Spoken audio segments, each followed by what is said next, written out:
We got AM Hoops. James Harden experiment is over. Yeah, man. Yeah. How many points he had? Game 4 when they got swept. I don't even forgot, but I know he had more turnovers than field goals made. Gonna let James Harden off the hook. It's Donovan Mitchell's team, but this was so predictable. When Harden got to the Cavs, it was amazing. Immediate chemistry with Spida and the pick and roll with Jared Allen. Cavs offense looked unstoppable. Facts, bro. I'm gonna be real bad. The honeymoon phase always with Harden. Every time Harden get to your team, bro, you always rainbow sunshine for the first 2 weeks. 2 weeks to the first month. Rainbow Sunshine, and the playoffs come, he does this. Then he's talking about let's run it back. He came mid-season, but he did the same thing with the 76ers. Remember he came to the 76ers mid-season, he got traded to the 76ers because James Harden played for the 76ers, if you guys didn't know. He got traded mid-season at the trade deadline. Then he ran it back. And you saw what he did game 7. What did he do in Boston? Fans were like, I told you James Harden's amazing, but obviously... Then Daryl Morey didn't want to give him his contract. He said, I'm out. I called Daryl Morey a liar. You know how Harden is when you ask for a trade. He's a regular season all-star. The playoffs are what really counts, and he did it again. Regular season good. Worse in the important games, but when it mattered most, the Cavs 2 Game 7s this year. Basically a role player. But we knew that about Harden. The real disappointment is Donovan Mitchell. Man made his first conference finals, but played way below his standard. So the decision now is this. Does he extend... Tell me you don't get no assists, bro. You can't get assists when your teammates ain't making the shots. How you get assists when your teammates don't make the shot? What are you talking about? In Cleveland to run it back with this team, or does he force the Cavs to trade him? Because that's a possibility. Hearing rumors already about what team. Hey, Spidey, you already know wherever you going, I'm right there, man. Wherever you go, Spidey, I'm right there. But credit the Knicks, who will make their first finals since 1999, where they were gentlemen swept by the Spurs, by the way. And Tim Duncan winning his first championship to start a dynasty, by the way. Just saying. But nobody underestimate New York, okay? They are peaking at the exact right time with veteran players who've spent years in big moments. In fact, not only did they dominate the Cavs through 3 games so far, Knicks have been scary good the last 10 games. You might remember that Hawks game 3 where CJ McCollum hit the game winner. That was fun. But since then, they have gone 10-0 with an average margin of victory at 22 points. Beating down teams with just 2 close games in the last 10. So if you underestimate New York, just know that is what either banged up OKC or San Antonio is running into. But the playoffs have been amazing. The only way I know to make... Hubba Max, Hubba Max, Hubba Max, Hubba, Bubba, Max, Hubba, Bubba, Max, Hubba. All right, he's back. All right. But the Cavs are the exact opposite.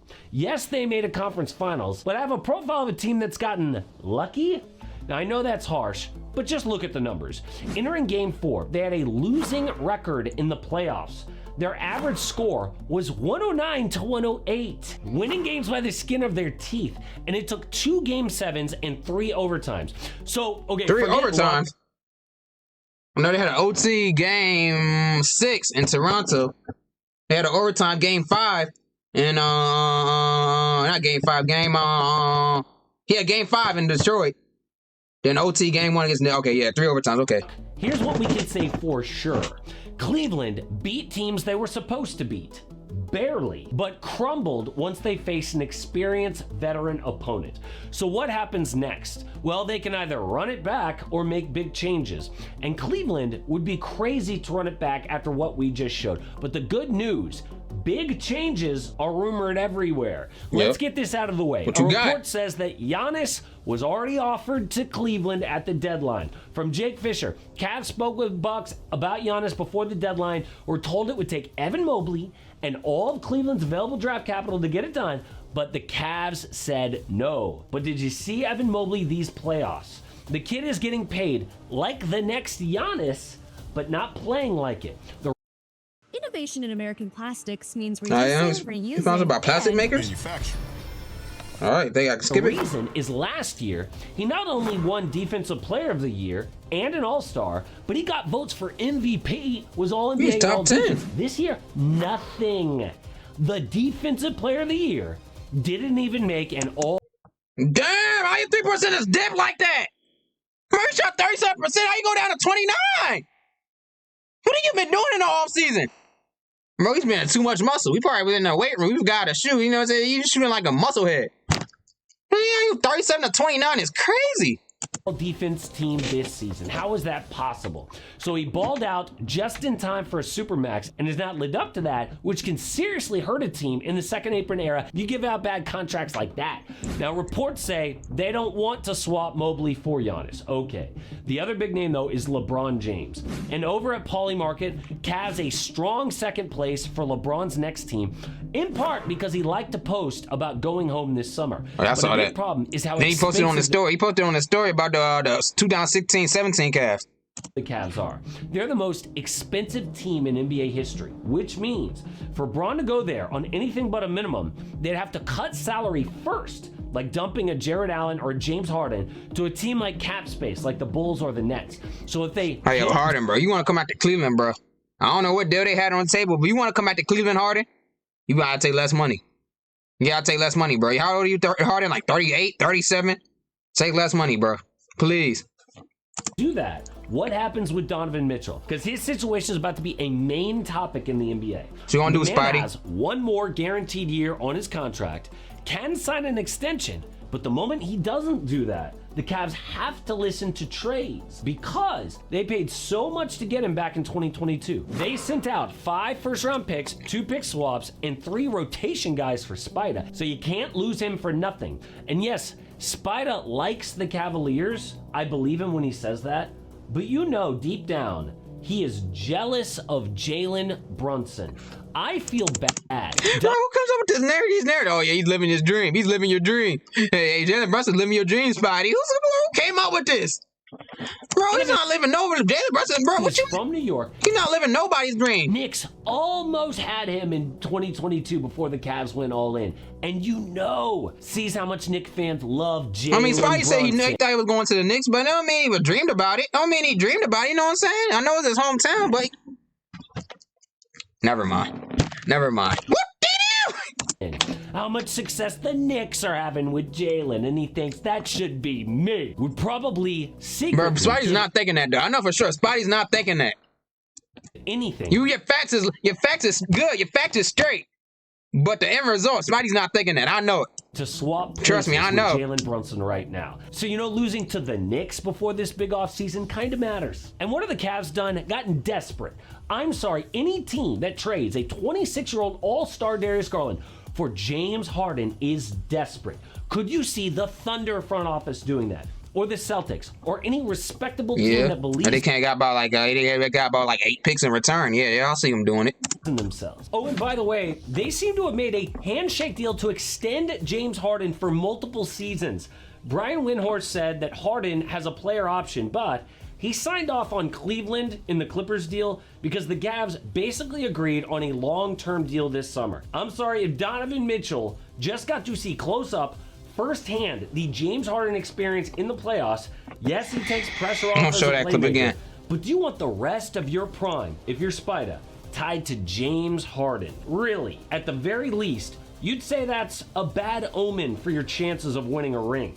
And it turns out that is all Mitchell cares about at this point. The Athletic said Mitchell has reached a point in his career where he's obsessed with winning.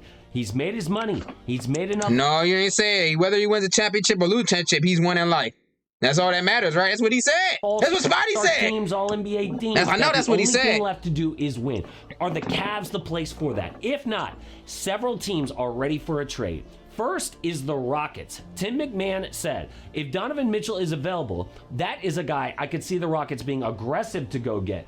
I would be surprised, actually, if they were aggressive to go get Giannis. So Spida, according to ESPN, more likely than Giannis in Houston. And that makes sense because the Rockets need the offense that Mitchell provides at his best. The Rockets whiffed on multiple picks in their rebuild, so now they got to trade their way out of it. First, they took Jalen Green over Evan Mobley, which was a mistake, even if Mobley's not a number one after all. Took Reed Shepherd over Stephon Castle, who's becoming a star in these playoffs. So Houston can offer control of 4 Rocket picks. They also have 4 picks from other teams and young talent like Alperen Şengün and Reed Shepherd. You gonna trade Şengün? Our next team is the LA Lakers, and anyone would prefer Donovan Mitchell over Austin Reeves next to Luka Doncic, right? And we know LA plans on making a serious move this summer. Giannis is their dream, but not realistic. In fact, the Athletic said in 2024, The most likely star for LA to pursue was Donovan Mitchell before he signed an extension in Cleveland. So the Lakers' assets include control of 6 of their own picks on draft night. Luka and Spidey? And Austin Reeves on a sign and trade. Not the best Kind of like offer, Luka and Kyrie, I guess. but a strong fit, right? Spida would be best as a number 2 on a contender. So with Luka on the roster, it takes a lot of pressure off. But the third team is the Miami Heat. We know that they're a finalist for Giannis, so this would be a real plan B for them, but a pretty strong package with assets that include control of 7 of their own picks on draft nights, which include swaps, and multiple good young players. Either way, it is going to be an exciting offseason in Cleveland after a very disappointing end to their season very soon against the Knicks. But there will be people who disagree with me about James Harden, and for those people, there's nothing that I can do, because if you don't believe after watching 17 years of playoff basketball, I don't think he's missed a single playoff in 17 years. That's crazy. That's crazy. He never missed the playoffs in his career. That means he lost in the first round. He don't got a ring. He lost in the first round, lost in the second round, lost in the conference, and lost in the finals, bro. He don't got a ring. And I don't know how many conference finals he's made, 3, right? He did make 1 finals in 2012 when he was coming off the bench, but like that actually says a lot. If you've made the playoffs every single year, it says so much about how good you are in the regular season and how disappointing you are in the postseason. Just that fact alone. Yeah, true, because you made the playoffs every year in your career, yeah. Shipbuilding is here. Yeah.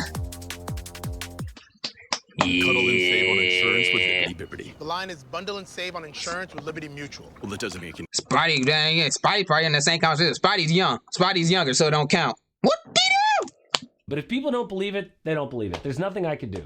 At first, I had all this research about like all of the playoff series he's ever had and all the disappointment. It's like, dude, I don't need to go over it. Like, he actually played the actual basketball, and if you watch it and you still don't believe it, I'm not going to convince you in a YouTube video, right? But my prediction, don't usually make predictions, but this is coming out before Game 4. I'm say he's going to have between 7 and 9 field goal attempts. And that's like one of the big patterns that I've noticed with him is the way that he disappears is just by deferring. He passes a lot, which is why he has so many turnovers in the big games too. He's looking to pass. He's not looking to score. And you might say, dude, he's 30, what is he, 35, 36 at this point. Not only is Donovan Mitchell the number 1 player, Evan Mobley should be the number 2 player, and James Harden should be the number 3 at the very least, right? So why are you putting so much pressure on him? And basketball has a James Harden beard right here, y'all. Look, it's a James Harden beard. The reason is because the team forms itself and its identity and the way they play around a certain type of James Harden in the regular season. That's how they win. That is their identity and how they're supposed to operate in the playoffs. And then all of a sudden, all of that rug gets pulled out from under them in the postseason. So I don't care if he's your number 1, number 2, or number 3 player. He just creates He's so really much mad. He of took away the background music and everything. He's mad. their identity and how they play. It completely changes. So even though he doesn't have the pressure of a number 1, it really hurts the number 1 and number 2 players, Evan Mobley and Donovan Mitchell. And obviously those guys have a ton of blame to go around. And another person who hasn't been great is the coach, Kenny Atkinson. And I did not dunk on him in this video. If you haven't seen the clip, you probably have. He said, yes, we might be down 3-0 in this series, but we are up 2-1 analytically. Which was obviously an incredibly stupid thing to say because analytics are fine, but the purpose of analytics is, what do they mean to you in terms of winning? So that felt like he had the priorities off, right? That's why that felt so weird to us, is because it was a guy telling us, because analytics are supposed to be subservient to winning, right? Like downstream of winning. But he put the analytics over the winning. And you were like, wait, what? That's why it felt so weird. But the reason I didn't dunk on him in this video is he's a smart guy. He's a coach. He's in the locker room. He knows what these players need. And I like him as a coach. And these coaches use the media to send messages to their players all the time. It's happened forever. Phil Jackson was super famous for this. Greg Popovich, whatever. For some reason, Kenny Atkinson thinks this is the message my guys need to hear. They need to hear that their process is correct. We have to keep doing what we're doing, probably with a little more urgency, but that we just need to keep playing our game and it's going to turn around. And he was really clunky in the way that he said it. So I'm just kind of giving him the benefit of the doubt. He did a very similar thing with James Harden earlier in Game 1. If you remember the lowlights of James Harden getting blown by Jalen Brunson over and over, and it was clear that the Knicks' game plan, in fact, Mike Brown said, was to pick on James Harden, right? And instead of just not saying anything about James Harden's defense or whatever, He said, no, James Harden is a good defender. And he said that the problem was our help defense didn't help out James and we left him on an island. It was our fault. And it just felt stupid because it's like you're that's true, bro. You want James Harden to guard Jalen Brunson? He's not what he paid to do, baby. That's not what you pay him to do. They don't want to switch everything. Switch. Bro, they don't want to fight through nothing. That's why they in Cancun or Galveston right now, because they don't want to fight through no screens. They got to fight through it. But no, they want to leave James Harden out there on the island for like 12 times. Get it? You can leave him out on the island out there for like 5 to 6 seconds. But out there for 10 seconds, bro, it's crazy. Us what we're seeing in front of our eyes isn't real. It's that. I think Draymond said it, bro. They used to go at Curry all the time, but we want to switch and let them go at Curry until like 5 seconds left on the shot clock. And now you got a shorter clock to work with. Term gaslighting, right? And so Kenny Atkinson hasn't been great either, but overall, I would say for the Cavs that just something is missing. It's like you can't quite put your finger on it. They have the talent and they have the depth. Yeah. And I've been saying it all season long. They got the talent. They have the depth. They just don't have the crazy person. All of them are chill. All of them are chill, laid back personality. That's the thing. They don't have a crazy dude. To surround Donovan Mitchell with shooting. Evan Mobley can shoot threes. Sam Merrill, Max Strus, James Harden. Something's just missing. It's very strange, a crazy dude. Isn't it? Like you can't quite pinpoint it. It's not experience. They've all been to the playoffs. It's not talent. They're all very talented. I can't quite put my finger on. I'm not even going to try and speculate because I don't know what it is. Is it urgency? Is it maturity? It's a crazy dude like CP3. They need CP3 in that locker room. Someone like CP3 or Draymond Green. A crazy dude. But it's very strange, and you know that they were desperate. Who's when not they made laid the back. trade for James Harden. The front office knew something was missing, and they couldn't quite figure it out. That's why they made that trade. It reminds me of any team 4 years ago, trading for Russell Westbrook. It's a bad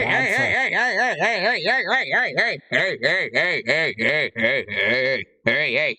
Not quite my tempo. Russ slander will not be tolerated here. 4 years before that, any team trading for Carmelo Anthony, it's a bad sign, right? And once again, if I have to explain that to you with stats and records and history, then you just haven't really been paying attention. I think it's pretty obvious. But the Knicks are great because of the way that they're built. I love how, yes, it's about Jalen Brunson, but you could have a different leading scorer on any given night because of the depth around him. And it's the new way, the new evolution of how rosters are built. It's how these front offices want to operate so that you can't scheme against it so easily.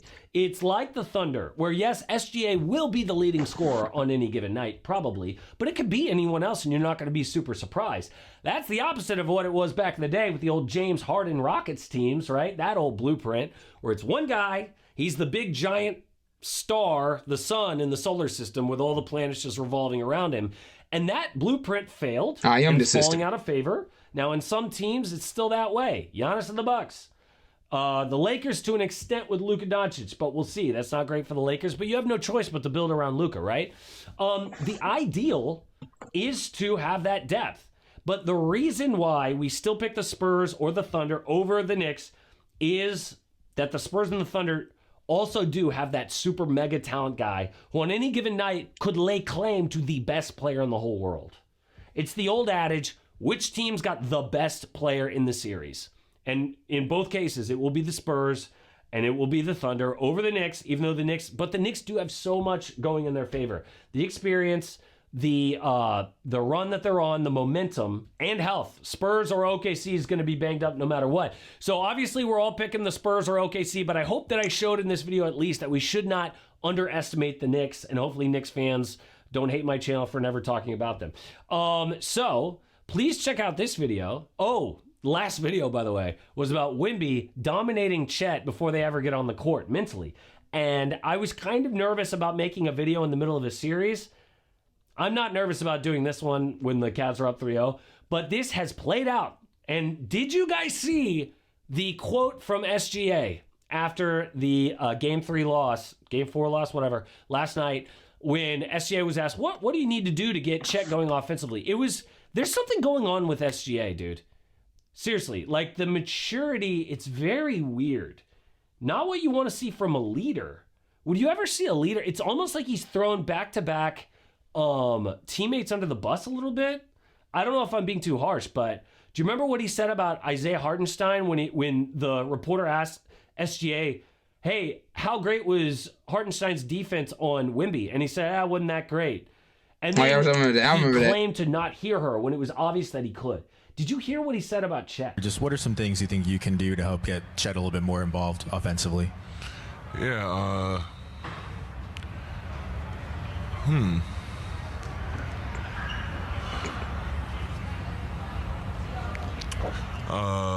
That's not good. If you want a full breakdown of why SGA had that answer, here's how Wemby dominates Chet even before they ever step on the court. All right. Shout out AM Hoops. Got more about James Harden. Problem is on full display again. After getting swept, he just told us he's willing to do whatever it takes and that he doesn't have any pride, he just wants to win. Only we heard the same thing in Houston, in Brooklyn, and in Philly, and even worse, in LA, James told us, I'm not a system player, I am a system. We can't trust his words, but why do all of his teams keep falling into the same trap? I have an answer, only I think it's going to make you angry. Because the Cavs were a few right moves away from making the NBA Finals. Then they chose to trade a good trade asset in former All-Star Darius Garland for a 36-year-old Harden. Which means, if they don't learn from the warnings of James Harden's past, the Cavs could go from Eastern Conference Finals to a forced rebuild shockingly fast. Because I have a question for you. How does a man who averages 30.4 points and 8.8 assists a game while winning the 2018 MVP still get hate? Well, let's talk about the James Harden paradox. The cost of being an NBA superstar is that you are always on the cusp of a legendary status. True legends are born in the clutch and cemented by winning championships. But the better James Harden has been, the worse he has choked in his biggest moments. If we go all the way back to the 2012 Finals, against the Heat, Harden went from 6th man of the year to averaging just 12.4 points per game on 37.5% shooting. Not great, but he was young. We could excuse this if he rebounded later in his career, but instead, a pattern emerged. After this series, James Harden was traded to the Rockets where he became a superstar. But in their first big run in 2015, the second-seeded Rockets found themselves down 3-2 against the Clippers in the second round. His isolation style of play was working, but in a possible elimination Game 6 versus LA, in the first 3 quarters, James Harden shot just 5 for 20 and he was benched for the entire fourth. And as Harden watched on, playing 0 minutes, in that fourth, Houston outscored Los Angeles by 25 points as Corey Brewer and Josh Smith combined for 29 in the final 12 minutes. A superstar who almost won MVP getting benched in the clutch is already bad enough, but at least the Rockets won Game 7. Only 1 round later, in an elimination Game 5 against the Warriors, Harden would shoot 2 for 11 with 12 turnovers as the Rockets were bounced. This was his true coming out season, but like I said, the better he's been in the regular season, the worse he plays in the playoffs when his team needs him. In the first round this season against the Raptors, Harden was excellent. Donovan Mitchell did not play great, but James Harden averaged 20 points and 6 assists per game, and he helped bail the Cavs out of round 1. But then he proved his consistency is just not there. But before we continue, I'm very Elbow Max.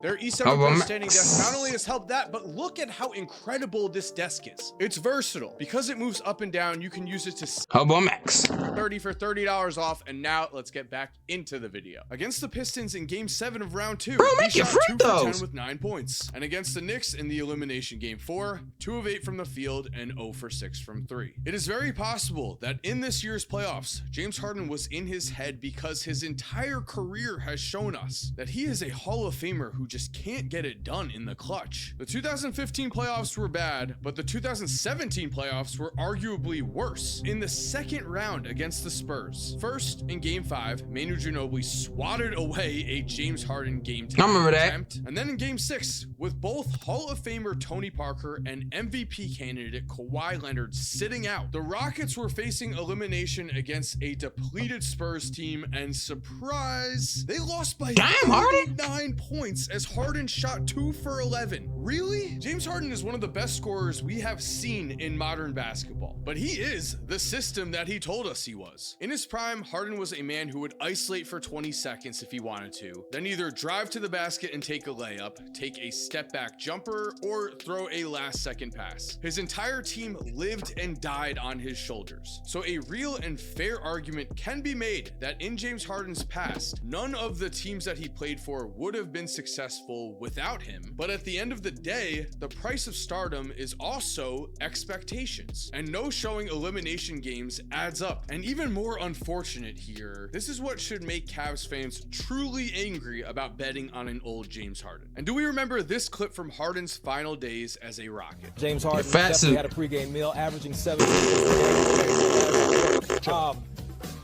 James Harden was so large to begin the 2021 season that it was speculated he was wearing a fat suit so that the Rockets would listen to his trade demand and move him. But the reason the Rockets were awful after almost making the NBA Finals was that Harden's personal relationship with Chris Paul went south, and so he told the front office he'd demand a trade if they did not bring in Russell Westbrook over Paul. The Rockets listened to Harden and traded Chris Paul for Russell Westbrook. Russ and Harden I never said that. Russ wanted to trade for OKC because they traded Paul George. also had chemistry issues, so Russ spent just 1 year in Houston before they traded him for John Wall. And after the Rockets did what he wanted, they were no longer a contender, so Harden demanded a trade to Brooklyn, where again, he didn't stick things out. He was the first member of that big three to demand a move. Kevin Durant and Kyrie Irving were the problem to James Harden, so he went to Philly, where he infamously blamed Philly's front office by saying, Let me say that again. Daryl Morey is a liar, and I will never be a part of an organization that he's a part of again. At every turn of his career after his Thunder years, James Harden has decided that everyone else is the problem, and when the situation no longer suits him, he's out. But at what point does he look at himself in the mirror and think, hey, if there's somehow drama with every team I'm a part of, maybe I am the drama. The Cavs are playing with Cardi B? Here. They traded for a player who has always been a ticking time bomb. But even worse, the biggest problem, these kinds of issues would be forgotten if James Harden won. If he continued to be a franchise player when the lights are the brightest. The James Harden paradox is so damaging because of the fact that at times his team can rely on him to be a star that leads them to wins or even close to playoff glory. But then when he is needed the most, he just disappears. That is why Shaq said during this year's playoffs, James is, doing what James usually does. Disappear. As this pattern and this paradox was really seen the most with the 2018 Rockets. The 2018 Rockets won 65 games and were only 1/2 away from taking down the Warriors with Kevin Durant in the Western Conference Finals. And James Harden was a star in this 7-game series, averaging around 29 points, 6 rebounds, 6 assists, and 2 steals. But in Game 7, the Rockets not only blew an 11-point first half lead, but Harden also shot 2 for 13 in a close loss. Golden State would go on to 2 for 13. He made more than 2 shots. From 3. From 3. Yeah, they missed 27 threes in a row. So he shot 2 for 13. For 13 in a close loss. Golden State would go on to sweep the Cavs in the NBA Finals. This one game completely changed James Harden's legacy. His heavy ISO style of play could have been remembered for producing a championship, not for being a style that it's just they didn't take mid-range shots. That's the thing. If he took more mid-range, they probably would have won it. In the regular season, but fails in the playoffs. But that is the narrative we have now. Because all they do is get to the rim or shoot a 3. Get layup, dunk, 3. That's it. They ain't taking no mid-range. On record in 2019, as Harden was averaging over 40 points per game in a 39-game stretch, saying, what do you think of what he's doing right now? I'm not a fan of in terms of winning championships. I don't think that style is ever going to win championships. So are you saying you don't think James Harden and the Rockets, as constructed, can win a title? Not with this style of play, it won't win. And time... That's facts. He knew that, but everyone's hurt. You know how many injuries that team had to deal with? Chris Paul got hurt, so he was the only option. And Kobe right. Only, can we really blame James Harden? Michael, let me tell you about Lucid Motors. I didn't know you dropped Lucid Motors.